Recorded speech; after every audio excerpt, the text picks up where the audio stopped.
दोस्तों नमस्कार। Learning by AP sir YouTube channel में आपका स्वागत है। इस वीडियो में हम लोग 151 नंबर से लेकर के 175 नंबर तक के क्वेश्चन का डिस्कशन देखेंगे।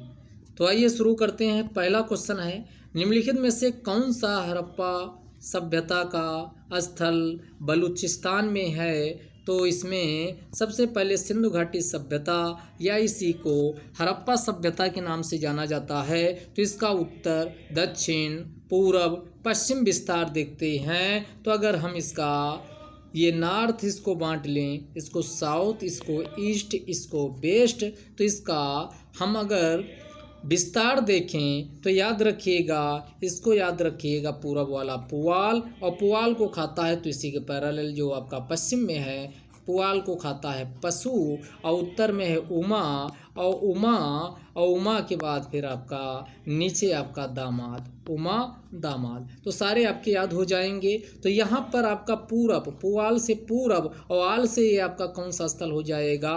आलमगीरपुर, आलमगीरपुर, आलमगीरपुर, आलमगीरपुर हो जाएगा। यहाँ पशु लिखा तो पश्चिम, पा से पश्चिम और सु से आपका हो जाएगा सुत कांगेंडोर, सुत कांगेंडोर, इसको लिख लीजिएगा सुत कांगेंडोर। और उत्तर में जाएंगे तो ऊ से उत्तर, माँ से हो जाएगा मांडा, और दा से दक्षिण, और दक्षिण में आपका कौन हो जाएगा?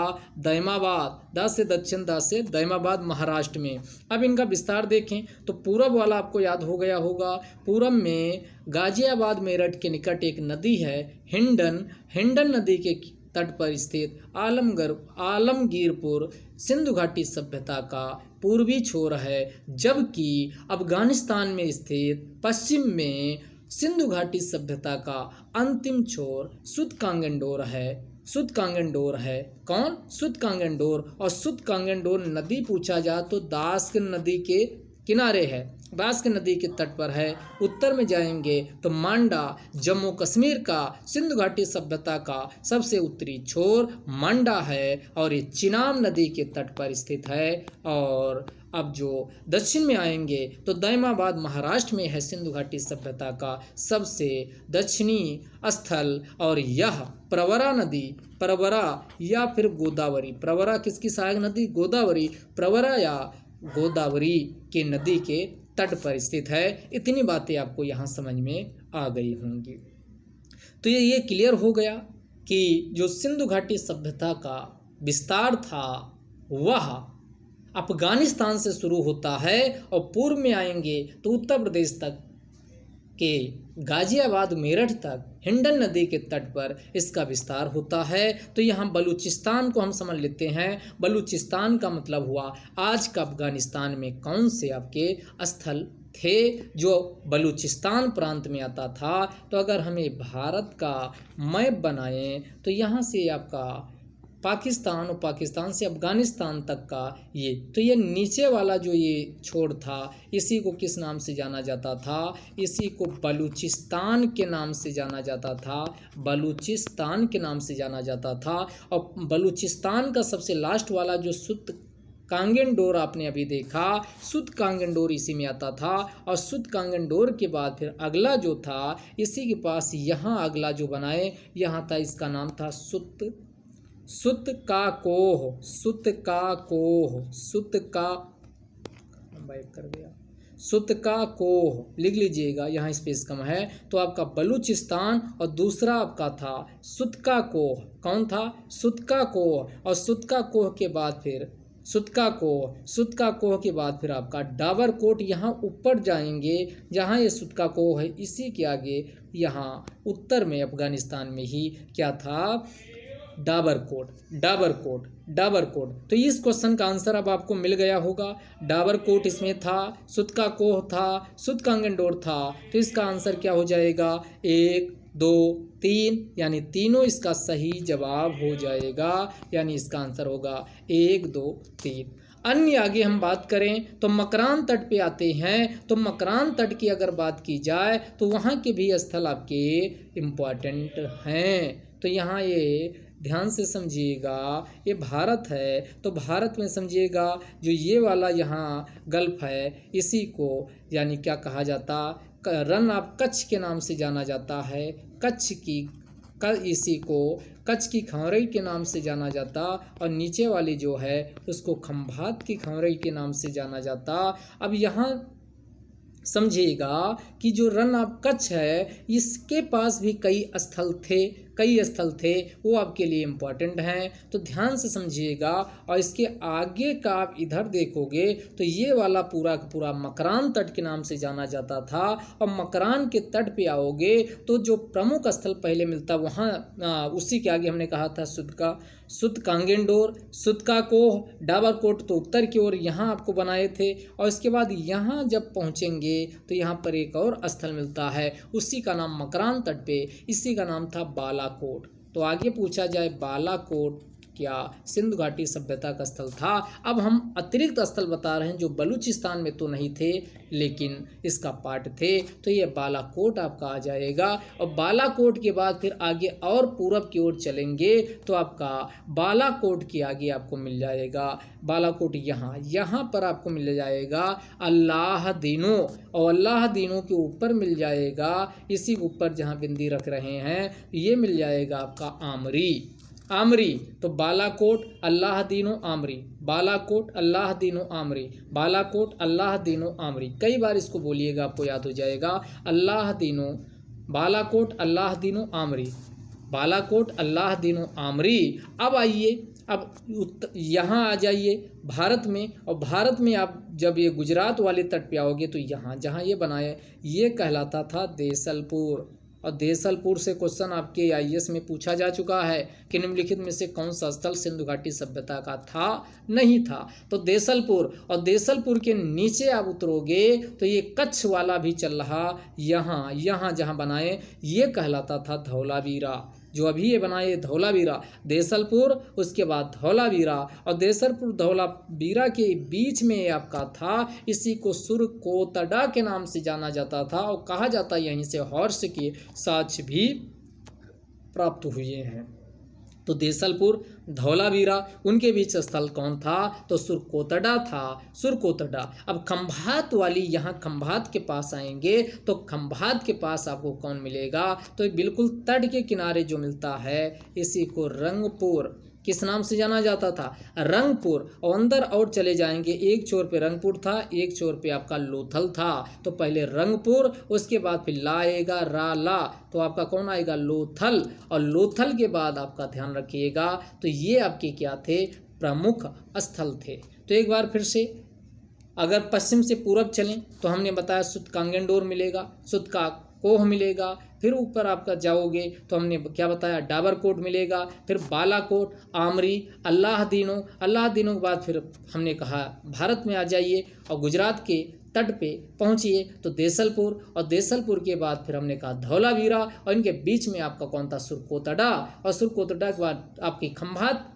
गल्फ ऑफ खंभात में पहुंच जाइए तो गल्फ ऑफ खंभात में रंगपुर लोथल, ये प्रमुख रूप से स्थल थे। अब यहाँ क्वेश्चन पूछता है ऐसी कौन सी नदियाँ हैं जो खंभात में अपना जल विसर्जित करती हैं, तो खंभात में जल विसर्जित करने वाली नदियाँ आपसे पूछा जाए तो एक कच्छ है, पहले का आएगा तो एक कंफ्यूज मत होइए, ये कच्छ है, रन ऑफ कच्छ, और ये वाला आपका कौन है, इसी को खंभात के नाम से जाना जाता, गल्फ ऑफ खंभात। यहाँ पर जो नदियाँ जल गिराती इसको याद रखिएगा, समानता, सा से साबरमती, माँ से माही, ना से नर्मदा, ता से तापी या ताप्ती, इतनी नदियाँ खंभात में अपना जल विसर्जित करती हैं। तो ये आपका क्वेश्चन बिल्कुल क्लियर हो गया होगा। अगला सिंधु घाटी सभ्यता के बाद अगला जो ऋग वैदिक काल आता है 1500 BC से लेके पीछे भी डिस्कस कर चुके, 1000 BC तक काल ये क्या कहलाता है, इसी को ऋग वैदिक काल कहा जाता है। इस दौरान कई वेदों की रचना होती है, उनमें से जो ऋग वैदिक काल में वेद लिखा जाता, रचा जाता, उसे ऋग्वेद के नाम से जाना जाता है। इसके बाद वाले उत्तर वैदिक काल में 3 वेद रचे जाते हैं, उनमें से 3 वेद कौन हैं, तो आपको पता है यजुर्वेद, सामवेद, अथर्ववेद। यजुर्वेद, सामवेद, अथर्ववेद 2 महाकाव्य रामायण व महाभारत की रचना उत्तर वैदिक काल में होती है। तो ऋग वैदिक काल में नदियों को कई नामों से पुकारा गया है, तो नदियों का प्राचीन नाम दिया गया, जैसे आपको ये बता चुके यस JC, उसके बाद SBR, ठीक, सिंधु, उसके बाद झेलम, उसके बाद चिनाब, उसके बाद रावी, ब्यास और सतलज। सतलज को सतुद्री कहा गया है। ऋग्वेद में सतलज को सतुद्री कहा गया, ब्यास को विपाशा कहा गया, रावी को परशुनी कहा गया, रावी को परशुनी कहा गया है। और चिनाब को ध्यान रखिएगा, चिनाब को दोस्तों ध्यान रखिएगा, चिनाब को झेलम, इसके बाद चिनाब है, चिनाब को अस्कनी कहा गया है। चिनाब को क्या कहा गया? अस्कनी कहा गया है, अस्कनी कहा गया। झेलम को बितस्ता कहा गया है। और सतलज को, वो अगला सिंधु है तो सिंधु को सिंधु कहा गया, इंडस कहा गया, तो ये इंडस हो गई सिंधु। झेलम को हमने कहा बितस्ता कहा गया, चिनाब को अस्कनी कहा गया, रावी को परशुनी कहा गया, ब्यास को बिपाशा कहा गया, सतलज को सतुद्री के नाम से जाना जाता। ये जम्मू कश्मीर में नॉर्थ से साउथ ये आर्डर भी है और ये पीछे भी है। इस पे कौन कौन सी जल विद्युत परियोजनाएं बनाई गई हैं वो पीछे हमने आपको डिस्कस करवा चुके हैं। तो पीछे के वीडियो देखिए तो आपको अन्य इन्फॉर्मेशन बहुत सारी मिलेगी। तो यहाँ आइए अब इस क्वेश्चन में देख लेते हैं तो समझिएगा। परुशनी, परुशनी किसको? रावी को कहा गया। सतुद्री, सतुद्री सतलज को कहा गया। और गंडक को सदा नीरा, ध्यान दीजिएगा, गंडक को ऋग्वेद में किस नाम से जाना गया? सदा नीरा के नाम से जाना गया।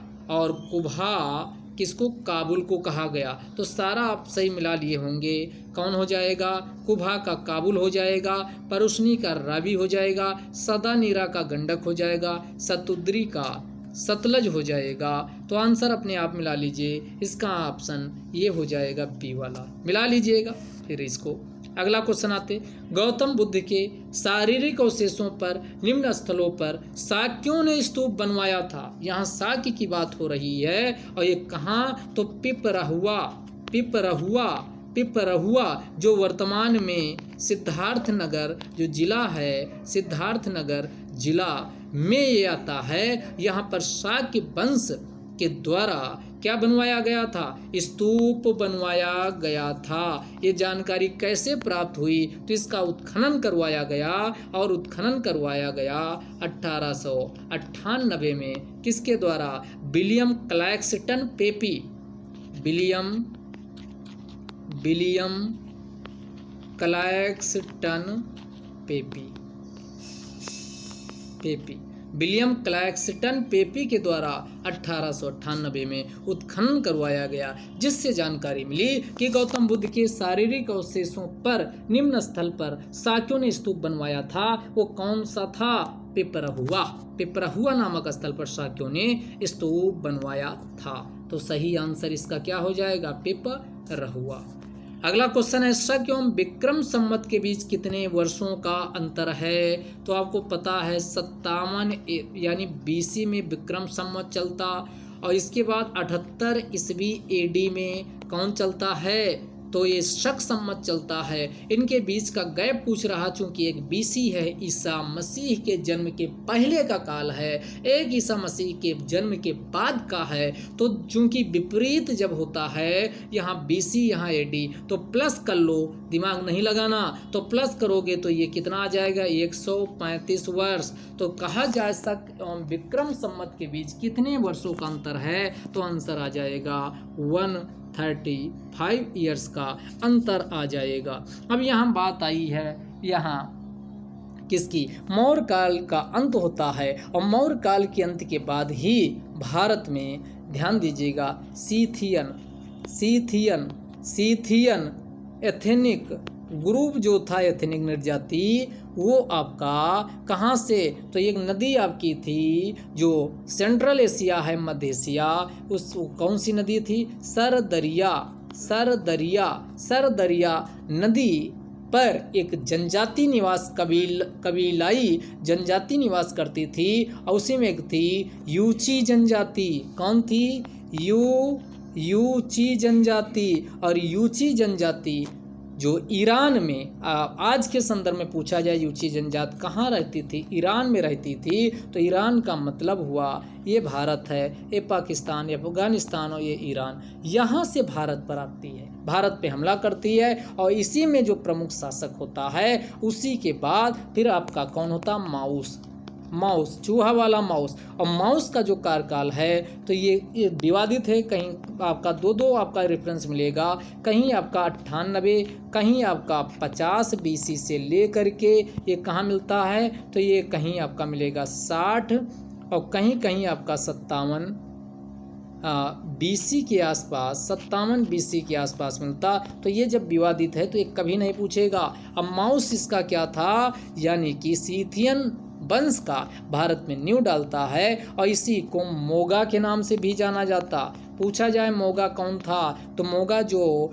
माउस था उसी को मोगा के नाम से जाना जाता। गंधार जो है उस पे अपना साम्राज्य स्थापित करके और सिरका को अपनी राजधानी बनाता है। क्वेश्चन पूछेगा सिरका को राजधानी किसने बनाया था तो माउस या मोगा बनाया था। और इसके बाद जो अगला, अब ईस्वी में बात करते हैं, एडी में, तो जो अगला हुआ उसी का नाम था चास्टान। और चास्टान का कार्यकाल 78 AD से लेकर के 130 AD के बीच माना जाता है। यहाँ 78 AD लगा और कहा जाता है चास्टान के द्वारा ही शक संवत की शुरुआत की गई थी और इसके द्वारा पश्चिमी क्षत्रप वंश की नींव डाली गई। और इसी के बाद फिर अगला जो शासक महानतम होता है उसी का नाम होता है रुद्रदामन प्रथम।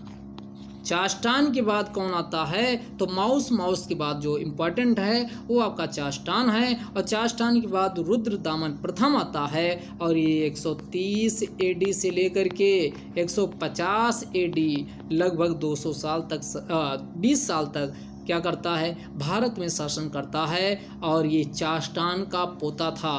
कौन? चास्टान का पोता था। और रुद्रदामन जो प्रथम है इसी का उल्लेख आप पाओगे जूनागढ़ या गिरनार अभिलेख से इसके बारे में जानकारी प्राप्त होती है। इसके द्वारा का जो गिरनार अभिलेख या जूनागढ़ अभिलेख है वहाँ से जानकारी मिलती है कि यह न केवल गुजरात, राजस्थान, बल्कि कोंकण वाला तट, महाराष्ट्र, इधर मालवा, इन सब को जीत लिया था।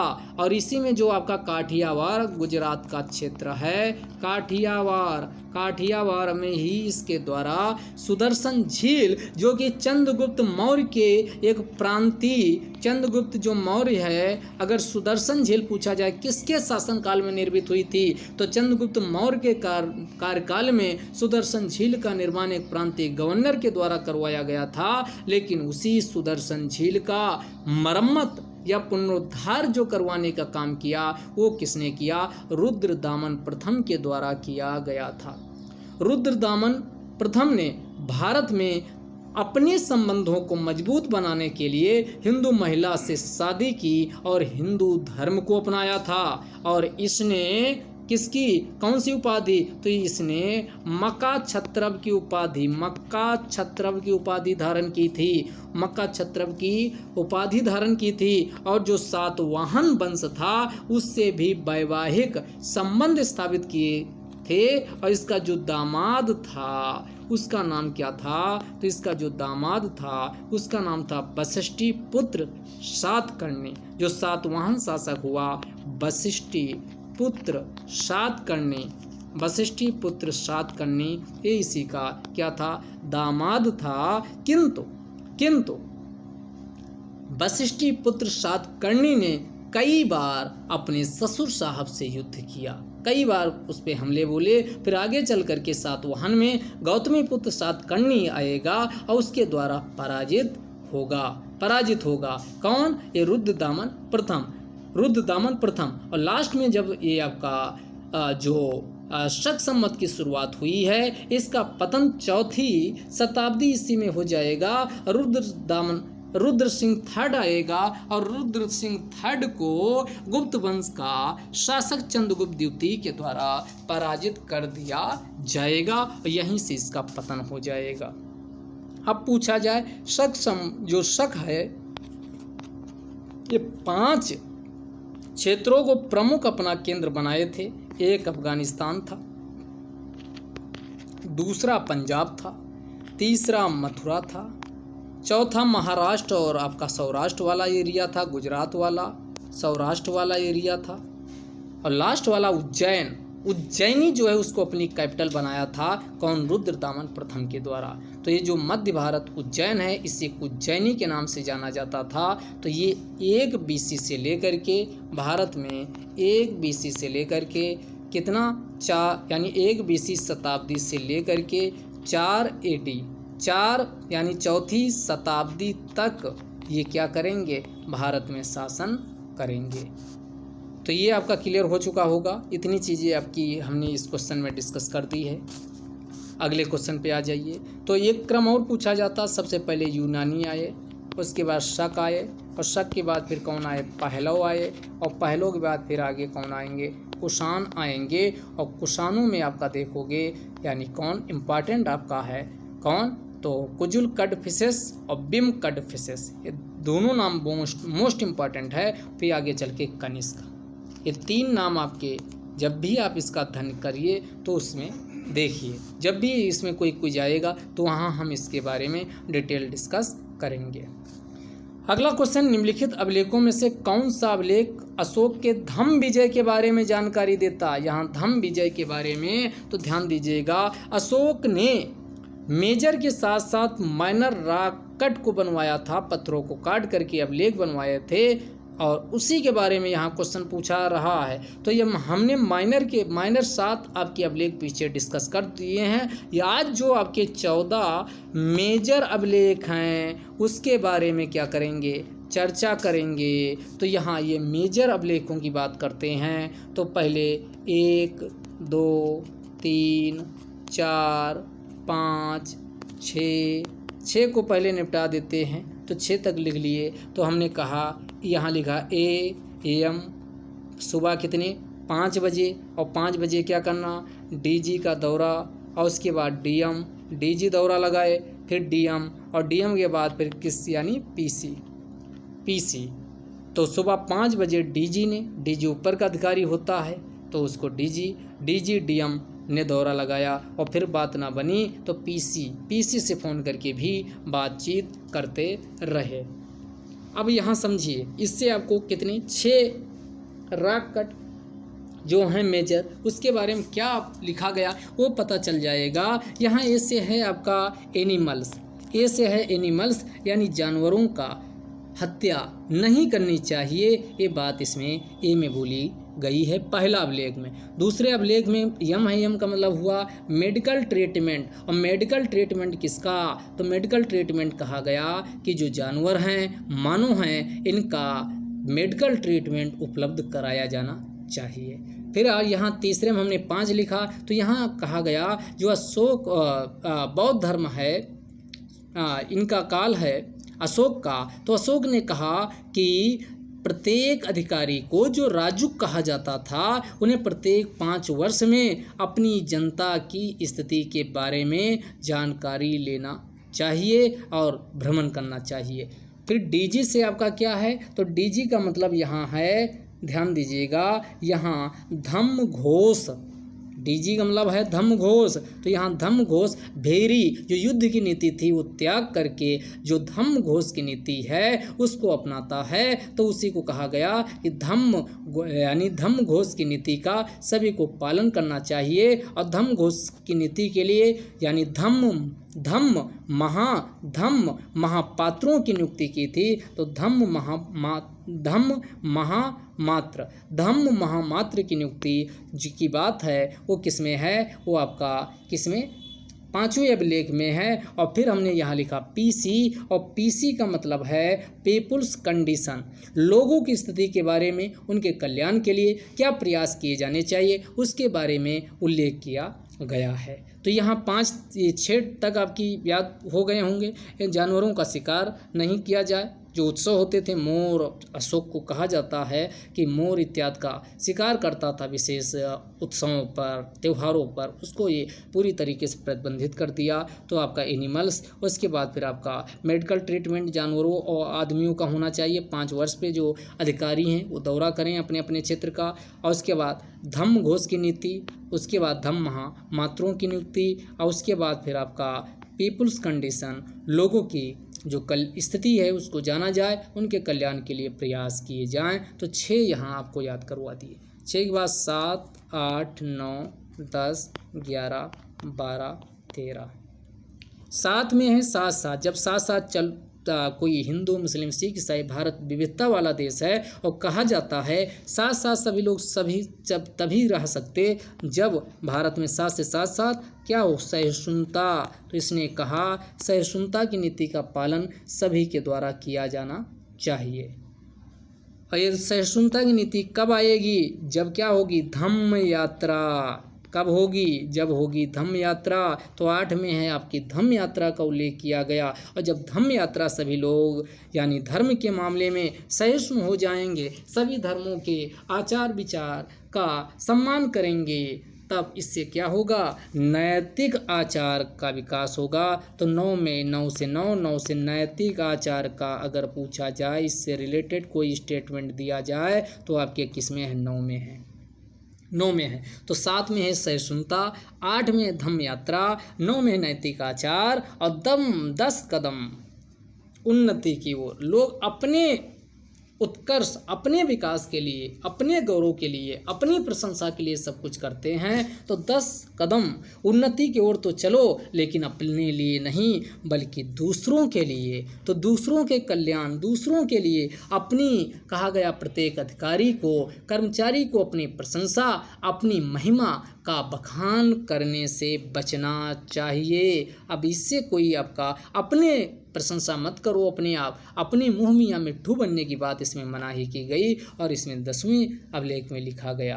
तो कहा गया फिर ये कैसे होगा? तो 11 में कहा गया, देखो 11 रुपये का कन्यादान इसलिए किया जाता, उसको शुभ माना जाता, सर्वश्रेष्ठ माना जाता है। तो 11 में याद रखिएगा, 11 में कहा गया जो धम्म है वो सर्वश्रेष्ठ नीति है, इसलिए सभी लोग आंख बंद करके धम्मा नीति का पालन करें। तो धम्मा नीति सर्वश्रेष्ठ नीति है। ये धम्मा नीति क्या? ये आपकी नैतिक आचार पे आधारित थी। किसी हिंदू मुस्लिम सिख किसी धर्म नहीं था, सभी धर्म के अच्छे मूल्यों का आत्मसात था। तो किसी एक धर्म से इसको कोरिलेट मत करिएगा। तो 11, उसके बाद 12 में आप ध्यान दीजिएगा, 12 में महामात्य की नियुक्ति की बात की गई है, महामात्य की नियुक्ति की बात की गई। और 13 में कलिंग युद्ध की बात की गई, 13 में कलिंग युद्ध और कलिंग युद्ध की बात की गई है। तो हमने आपको ये सारे के सारे आपके याद करवा दिए। तो फिर से पूछते हैं, हमने पहले कहा AM, उसके बाद 5 बजे, सुबह के 5 बजे। तो AM कब? सुबह का टाइम AM होता, AM 5 बजे DG साहब दौरा किए, फिर DM साहब दौरा किए, फिर बात नहीं बनी तो बार दौरा करने के बाद भी वो बात करते रहे, PC से बात करते रहे। और उसके बाद फिर ये हमने 6 आपको उधर याद करवाया। तो ये एनिमल्स की हत्या ना की जाए, उनके प्रति हिंसापूर्ण बर्ताव न किया जाए। और दूसरे में मेडिकल ट्रीटमेंट, अगर किसी पक्षी को, आदमी को मेडिकल ट्रीटमेंट की ज़रूरत है तो उसको उपलब्ध करवाया जाए। तो ये AM हो गया। 5, तो प्रत्येक 5 वर्ष पे जो राजुक है या जो अधिकारी हैं वो अपने क्षेत्र का दौरा करें। उसके बाद हमने कहा DG धम्मा, यानी जो अगला आपका है धम्मा घोष की नीति। और धम्मा घोष की नीति के बाद अगला है धम्म महामात्रों की नियुक्ति की बात की गई। और उसके बाद फिर आपका PC हमने कहा पीपुल्स कंडीशन, लोगों की जो कंडीशन है उसको जाना जाए। और उसके बाद फिर अगला जो है हमने कहा 7-6 तक याद करवा दिए। 7 पे आपका सहिष्णुता, 7 से साथ 7 से सहिष्णुता, साथ सभी लोग तभी अच्छे से मिलजुल कर रह पाएंगे जब उनमें सहिष्णुता का भाव हो। सहिष्णुता की बात की गई 7 में। और 7 के बाद फिर हमने 8 कहा। 8 में हमने कहा जब सहिष्णुता आएगी, और ये कब आएगी? जब धम्म यात्रा होगा। तो 8 में किसकी बात की गई? धम्म यात्रा। और धम्म यात्रा के बाद नैतिक आचार अपने आप आ जाएगा। तो आपका ये 3 एक साथ याद रखिएगा, यानी 7 में सहिष्णुता, 8 में धम्म यात्रा, 9 में नैतिक आचार। फिर 10 में हमने कहा 10 कदम ऊंचाई यानी उपलब्धि की ओर, उत्कर्ष की ओर, लेकिन अपने लिए नहीं बल्कि लोगों के कल्याण के लिए। तो अपनी गौरव गाथा, अपनी महिमा, अपना बखान करने से अधिकारियों का बचना चाहिए। ये 10 में लिखा गया। 11 में कहा गया, 11 का कन्यादान क्यों किया जाता? सर्वश्रेष्ठ माना जाता, शुभ माना जाता। तो इसमें क्या है?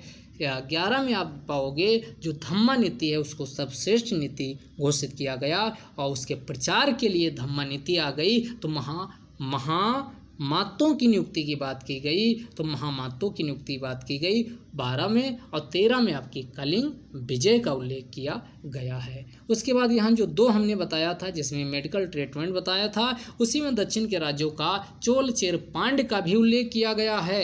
ये अलग से क्वेश्चन पूछा जाता कि दक्षिण के चोल चेर पांड्य का उल्लेख किस अभिलेख में किया गया, चोल चेर पांड्य। तो ये ध्यान रखिएगा, ये किया गया है अभिलेख नंबर 2।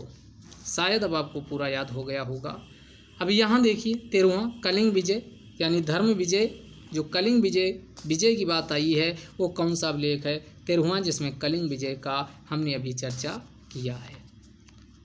अगला, निम्नलिखित में से कौन सा युग्म सही सुमेलित नहीं है, पुष यानी पुष्कलावती चरसद्दा इसका प्राचीन नाम था, शाकल सियालकोट, उसके बाद ताम्रलिप्ति तामलुक, ये प्राचीन नाम दिए हैं। तो ये पुष्कलावती चरसड्डा शाकल सियालकोट ताम्रलिप्ति तामलुक, लेकिन जो ये धरनी कोट है ये गलत है क्योंकि इसे विजयपुर के नाम से नहीं जाना जाता था। ये अमरावती जो आंध्र प्रदेश में है वहाँ पर धरनी कोट आपका था, लेकिन इसे विजयपुर के नाम से विजयपुरी के नाम से नहीं जाना जाता था। उत्तर प्रदेश को वर्षा वितरण के आधार पर कितने जलवायु भागों में बांटा गया, तो जलवायु भाग यहाँ पूछ रहा तो उत्तर प्रदेश यूपी स्पेशल से है तो 5, लेकिन कृषि जलवायु प्रदेश में पूछता तो 9, लेकिन कृषि में मुख्य कितने आपके क्षेत्र हैं तो उसमें आपका मुख्य जोन पूछता तो यहाँ 3 हो जाता। तो कृषि मुख्य जोन आपके 3 है, कुल जलवायु प्रदेश 9 हैं। यहाँ वो कृषि जलवायु प्रदेश पूछे तो 9 हैं, लेकिन यहाँ जलवायु भागों में बांटा गया तो ये 5 प्रकार की जलवायु भागों में बांटा गया। और एक क्वेश्चन और इसमें पूछता है कि उत्तर प्रदेश को कितने पारिस्थितिकी जोन में, और पारिस्थितिकी जोन पूछा जाए तो हैं 20। तो ये क्वेश्चन ध्यान रखिएगा पूछ क्या रहा है। तो अगला आंसर हो जाएगा अल बरूनी भारत में कब आया था, तो अल बरूनी ध्यान दीजिएगा, जो अल बरूनी है यह अल बरूनी भारत में 11वीं सदी में इसका उल्लेख मिलता है। 11वीं सदी में ये आया था। कब आया था, 11वीं। अल बरूनी के द्वारा एक बुक लिखी गई, उसी को तहकीक ए हिंद के नाम से जाना जाता है। तो तहकीक ए हिंद पूछा जाए किसने लिखा है, तो अल बरूनी ने लिखा है। अगला क्वेश्चन, निम्नलिखित में से कौन सा सही सुमेलित नहीं। एक तरफ देश है फिजी की राजधानी सुआ है, दूसरी तरफ राजधानी थी फिनलैंड की राजधानी ओस्लो नहीं बल्कि क्या है, हेलसिंकी। तो आपका ये आपका क्या हो जाएगा, ये गलत हो जाएगा। नॉर्वे की राजधानी ओस्लो है। गुयाना जो दक्षिण अमेरिका महाद्वीप का, जो आपका ये दक्षिण अमेरिका महाद्वीप, यहाँ जो देश है इसी को गुयाना के नाम से जाना जाता। और गुयाना की राजधानी आपकी कौन है, जॉर्जटाउन का नाम है जॉर्जटाउन। तो इसका ये सही है। लेबनान की राजधानी बेरूत है। तो यहाँ पर गलत कौन है, तो गलत है आपका फिनलैंड वाला। अगला क्वेश्चन देखते हैं, क्षेत्रफल की दृष्टि से देशों का आरोही क्रम, ये जरूर देखिएगा, आरोही पूछ रहा या अवरोही पूछ रहा। तो अगर महाद्वीप बना करके अब दिमाग लगा के याद करते हो तो कभी नहीं भूलोगे। तो ध्यान से समझिएगा, अगर हम बात करें एशिया महाद्वीप में तो ये आपका एशिया महाद्वीप, ये आपका उत्तरी अमेरिका महाद्वीप हो गया, इससे लगा हुआ दक्षिणी, और ये आपका अफ्रीका, फिर आपका। तो यहाँ पर एक देश है, इसी को रसिया के नाम से जाना जाता। सबसे ज़्यादा एरिया रसिया का है। ऊपर वाला एक कनाडा है, तो दूसरे नंबर पे कनाडा है, नीचे आपका चीन है, नंबर 3 पे चीन है क्षेत्रफल के हिसाब से। यहाँ फिर आपका यूएसए अमेरिका है, 4 नंबर पे ये आपका अमेरिका है।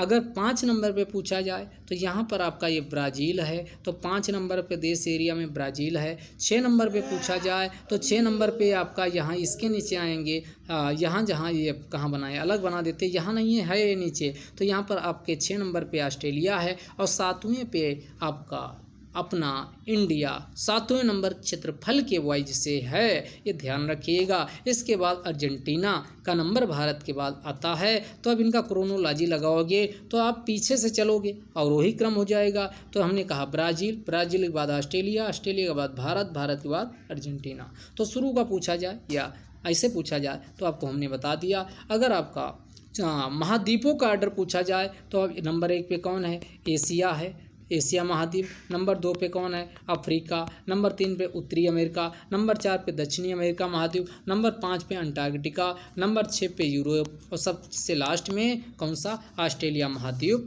आता है। महासागरों का पूछा जाए तो इसको याद रखिएगा, पैसा।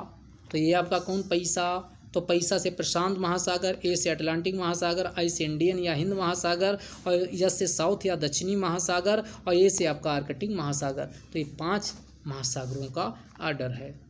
अगला, निम्नलिखित में से कौन सा एक भू आबद्ध देश नहीं है, इसी को लैंडलॉक्ड कंट्री के नाम से जाना जाता है। तो इसमें कौन आपका पूछ रहा लैंडलॉक्ड कंट्री नहीं है, तो अजरबैजान, क्योंकि आप इसमें देखोगे कैस्पियन सागर से इसकी सीमा लगती है। किससे, कैस्पियन सागर से। तो भू आबद्ध देश जो चारों तरफ किसी देश या स्थलीय भाग से घिरे होते हैं उसी को लैंडलॉक्ड कंट्री के नाम से जाना जाता। तो इसका आंसर हो जाएगा अजरबैजान। अजरबैजान इसका आंसर हो जाएगा। अगला, यूरोप की तेल राजधानी किसे कहा जाता, एक क्वेश्चन पूछ चुका है। तो ये एबरडीन को यूरोप की तेल राजधानी के नाम से जाना जाता है। अगला, दक्षिण अमेरिका की सबसे बिगेस्ट नदी कौन है, तो आपको पता है सबसे बिगेस्ट नदी आपकी कौन है, अमेजन। और सबसे लंबी नदी पूछी जाए तो लंबी नदी नील नदी है, और नील नदी के बारे में पिछले वीडियो में हमने काफ़ी डिटेलिंग डिस्कस कर दिए हैं। अगला, यहाँ ओल्गा नदी, ओल्गा बताए थे, ठीक। ओल्गा मास्को जो रूस का है वो इसी के किनारे स्थित है। ओल्गा नदी किस में जल गिराती है, तो कैस्पियन सागर में। इसके बारे में भी पीछे वाले वीडियो में हमने आपको डिस्कस कर दिया है। डेन्यूब नदी बताए थे, डेन्यूब नदी, तो यहाँ अंत में ऐब आ रहा। ऐब जो होता है वो काला आदमी होता, तो काला सागर में अपना जल गिराती है। और तो ये आपका ध्यान रखिएगा, ये यूरोप की प्रमुख नदी है। और यहाँ हमने कहा था कि बेलग्रेड, कौन कौन, तो बेलग्रेड, उसके बाद ब्रातिस्लावा, उसके बाद वियना। तो बेलग्रेड, ब्रातिस्लावा, वियना, ये सब किसके किनारे स्थित हैं, तो डेन्यूब नदी के किनारे स्थित प्रमुख शहर हैं। हाल ही में जारी यूएन की रिपोर्ट के अनुसार दुनिया भर में अनुमानतः कितने प्रतिशत खाद्य यानी अनाज, खाद्य उत्पादन जो आपका खाना है वो आपका बर्बाद हो जाता है। तो ये जो अभी रिपोर्ट आई उसमें कहा गया 17% अन्न बर्बाद होता है। अगला, कह रहा 75वां जन औषधि केंद्र का उद्घाटन पीएम के द्वारा कहाँ किया गया, तो ये किया गया है मेघालय में। कहाँ किया गया, मेघालय। तो इसका आंसर क्या हो जाएगा, मेघालय हो जाएगा। आर्थिक स्वतंत्रता सूचकांक जारी किया गया, और आर्थिक स्वतंत्रता सूचकांक में 184 देशों की लिस्ट जारी की गई, और इसमें इंडिया को 121वां रैंक किसको मिला, भारत को। अब बात आई टॉप कौन किए हैं, तो सिंगापुर, नंबर 1 पे सिंगापुर रहा है इस सूचकांक में। नंबर 1 पे कौन रहा, सिंगापुर रहा। नंबर 2 पे आपका न्यूजीलैंड, और न्यूजीलैंड के ऊपर जो देश है नंबर 3 पे ऑस्ट्रेलिया। तो अगर मानचित्र आपके दिमाग में है तो नहीं भूलोगे, ऑस्ट्रेलिया के बाद फिर स्विट्जरलैंड का नंबर आता है। तो ये आपके क्वेश्चन था। अगला है, हाल ही में सुपर 75 छात्रवृत्ति योजना कहाँ, जम्मू कश्मीर में शुरू की गई। जो गर्ल्स होती हैं बीपीएल यानी गरीबी रेखा के नीचे, उनको फ्री में छात्रवृत्ति के माध्यम से उनकी एजुकेशन को प्रमोट किया जाएगा। तो इसका आंसर क्या हो जाएगा, जम्मू कश्मीर। यहाँ पर ही एक स्कीम और जो गर्ल्स हैं उन्हीं के सशक्तिकरण के लिए तेजस्विनी स्कीम को भी लॉन्च किया गया है। इसमें 5 लाख रुपये तक का लोन प्रदान किया जाता है। अगला देखिएगा, FIAF पुरस्कार 2021 किसे प्रदान किया गया, तो ये प्रदान किया गया है सदी के महानायक अमिताभ बच्चन को। अमिताभ बच्चन को ये प्रदान किया गया और इसकी फुल फॉर्म है international federation of film archives. Film archives इसकी फुल फॉर्म है, तो इसका आंसर हो जाएगा अमिताभ बच्चन। अगला ग्रेनेडा। ग्रेनेडा एक देश है जो कहाँ, कैरेबियन द्वीप समूह जो है उसी में स्थित है और इसकी राजधानी जो है सेंट जॉर्ज है। जॉर्ज टाउन अभी आपने गुयाना की देखा था, लेकिन इसकी राजधानी कौन है, सेंट जॉर्ज ग्रेनेडा की राजधानी। तो इसका आंसर हो जाएगा कैरेबियन सागर। हाइड्रोफोबिया किसके द्वारा होता, कुत्ता के काटने से क्या होता, जल से डर लगने लगता और इससे हाइड्रोफोबिया इसी को कहा जाता। हाइड्रो माने जल, फोबिया माने डर, तो जल से डर लगता है और ये बीमारी रेबीज वायरस से होती है। तो यहाँ पर रेबीज वायरस यानी आपका वायरस के द्वारा फैलती है। एबोला वायरस का नाम, इसके पहले, अब तो जो कोविड-19 वायरस है इसके पहले एबोला वायरस जो अफ्रीका महाद्वीप है उसमें आपका बहुत ज़्यादा अपना तांडव मचाया था और काफ़ी लोगों को ये क्या किया था, यानी काफ़ी लोगों की मृत्यु हुई थी और इसका एबोला, वहाँ पर एक नदी बहती है उसी के नाम पर इसका नामकरण किया गया था। मक्का की पत्तियों का शीर्ष का भाग सफ़ेद होने लगे तो समझ लीजिएगा उसमें किसकी कमी हो गई है, जिंक की कमी हो गई है। पत्तियों का सफ़ेद होना मक्का की पत्तियों का जिंक की कमी को दर्शाता है। उसके बाद गोल्डन जो राइस है उसमें विटामिन ए की प्रचुरता होती। विटामिन ए की कमी से कौन सी बीमारी होती है, रतौंधी। कौन सी बीमारी, रतौंधी होती है। विटामिन बी की कमी से बेरी, विटामिन सी की कमी से स्कर्वी, विटामिन डी की कमी से रिकेट्स। तो ये सब ध्यान रखिएगा। इसमें बी एंड सी ये आपका वाटर, जल में घुलनशील विटामिन है, बाकी बचे तो सब एडीई के वसा में घुलनशील विटामिन हैं। अगला डीएनए फिंगरप्रिंटिंग के उपयोग के लिए इंग्लैंड में पहला अपराध कब दर्ज हुआ, 1983 में दर्ज हुआ और फिर डीएनए फिंगरप्रिंटिंग का जो प्रायोगिक चल रहा था उसी का आविष्कार 1984 में किसके द्वारा, तो ये एलेक जेफरीज के द्वारा किया गया था। ये ध्यान रखिएगा। तो इसका आंसर क्या हो जाएगा, 1983 हो जाएगा। कोलेस्ट्रॉल एक प्रकार का क्या होता, तो यहाँ इसको ब्रेक कर दीजिए, कोलेस्ट्रॉल। और एस्ट्रॉल किसे कहा जाता, यानी एस्ट्रॉल को ही क्या कहा जाता है, इसी को स्टेरॉइड के नाम से जाना जाता है। तो जो कोलेस्ट्रॉल होता है वो आपका एस्टेरॉइड होता है, तो इसका आंसर एस्टेरॉइड हो जाएगा। ये दो प्रकार के होते हैं, एक बैड कोलेस्ट्रॉल होता, एक गुड कोलेस्ट्रॉल होता है। बैड और गुड, तो हमारे लिए गुड कोलेस्ट्रॉल अच्छा है और बैड क्या है, हमारे बॉडी के लिए नुकसानदेह होता है। तो आज का सेशन यहीं समाप्त करते हैं, फिर मिलेंगे। जय हिंद, जय भारत।